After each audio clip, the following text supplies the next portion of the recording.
글로벌 뉴스와 영어 공부를 한 번에 2024년 5월 10일 올해 오뉴스 시작합니다. 구독을 통해 최신 뉴스를 매일 실시간으로 만나보세요. Number 1. U.S. administration expands tariffs on China, tightens controls on tech exports. 미 행정부, 중국에 대한 관세 확대 및 기술 수출 통제 강화. The Biden administration is expanding tariffs on various Chinese industries including electric vehicles, semiconductors, and steel.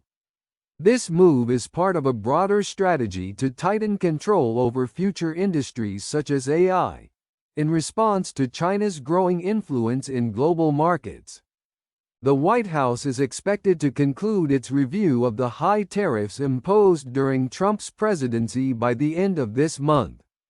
These tariffs were initially based on Trade Act Section 301, used by Trump to impose tariffs on thousands of Chinese products worth $300 billion. As the U.S. presidential election approaches, there is a stronger bipartisan push for maintaining and even increasing tariffs on Chinese goods. High-level Democrats argue that reducing tariffs could provide Trump with grounds for criticism. The Commerce Department is also considering measures to restrict China's access to critical AI technologies and connected vehicle products. 바이든 행정부는 전기차, 반도체, 철강 등 중국 산업에 대한 관세를 확대하고 있습니다. 이는 중국의 글로벌 시장에서의 영향력이 커지는 것에 대응하여 AI와 같은 미래 산업을 통제하기 위한 보다 광범위한 전략의 일부입니다. 백악관은 이달 말까지 트럼프 대통령 시절 부과된 고율 관세에 대한 검토를 마무리할 예정입니다.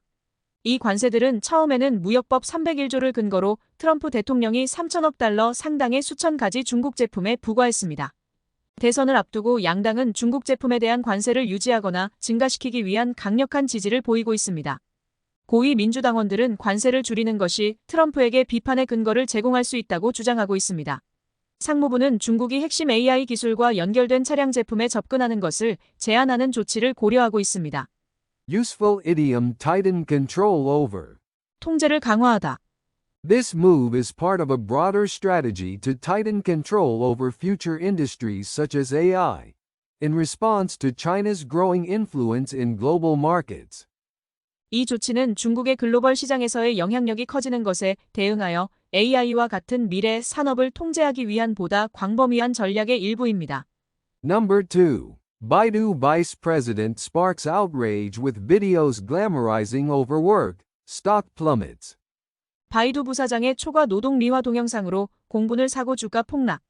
Baidu's Vice President Qi Jing uploaded videos on Douyin, China's equivalent of TikTok, which glamorized excessive overtime.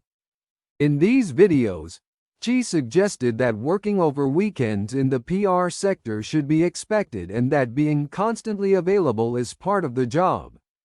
His remarks included statements like the company and its employees are just in an employment relationship and I am not the employee's mother.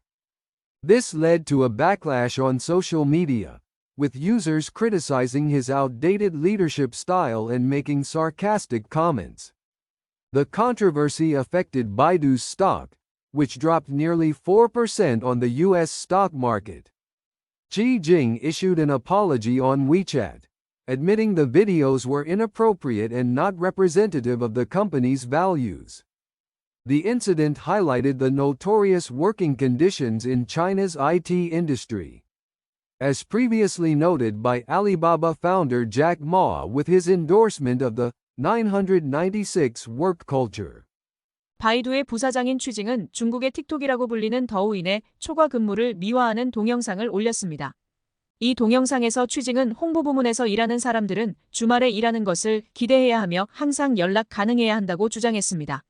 그의 발언에는 회사와 직원은 단순히 고용관계일 뿐이며 나는 직원들의 어머니가 아니다와 같은 내용이 포함되어 있었습니다. 이로 인해 소셜미디어에서 사용자들이 그의 시대에 뒤떨어진 리더십 스타일을 비판하고 비아냥거리는 댓글을 달기도 했습니다. 이 논란은 바이두의 주가에 영향을 미쳐 미국 증시에서 거의 4% 하락했습니다. 취징은 위챗에 사과문을 올리고 동영상이 부적절했으며 회사 가치관을 대표하지 않는다고 인정했습니다. 이 사건은 알리바바 창업자 잭마가 과거에 996 근무 문화를 지지한 것과 같이 중국 IT 업계에 악명 높은 근무 환경을 부각시켰습니다. Useful idiom outdated leadership. 시대에 뒤떨어진 리더십. This led to a backlash on social media, with users criticizing his outdated leadership style and making sarcastic comments. 이로 인해 소셜미디어에서 사용자들이 그의 시대에 뒤떨어진 리더십 스타일을 비판하고 비아냥거리는 댓글을 달기도 했습니다. Number 3. Israeli forces advance beyond Rafah border checkpoint amid rising tensions. 이스라엘군 긴장 고조 속 라파 국경 검문소 넘어 추가 진격. Satellite analysis reported by CNN shows Israeli forces have advanced beyond the Rafah border checkpoint in Gaza. The Israeli military has penetrated over a mile into Palestinian residential areas from the checkpoint. Visual evidence from commercial satellites indicates significant destruction in parts of Rafah, likely caused by bulldozers and heavy machinery.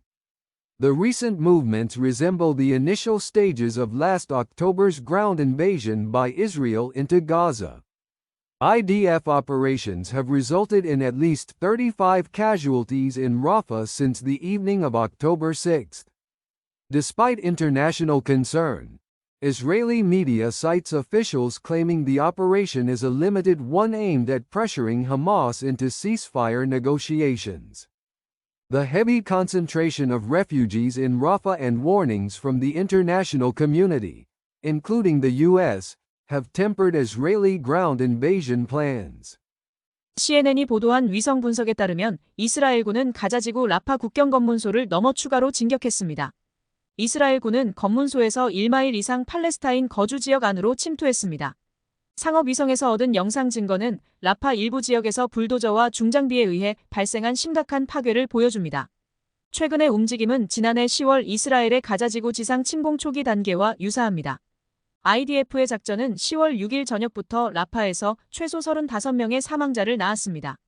국제사회의 우려에도 불구하고 이스라엘 매체는 이번 작전이 하마스와의 휴전 협상을 압박하기 위한 제한된 작전이라고 정부 관리의 말을 인용해 보도했습니다.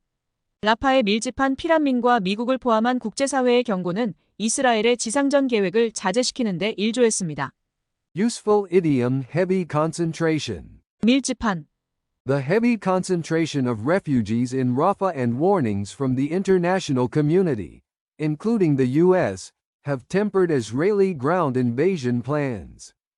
라파에 밀집한 피란민과 미국을 포함한 국제사회의 경고는 이스라엘의 지상전 계획을 자제시키는 데 일조했습니다. Number 4. EU to support Ukraine with weapons funded by revenue from frozen Russian assets. EU, 동결된 러시아 자산 수익으로 우크라이나에 무기 지원 결정.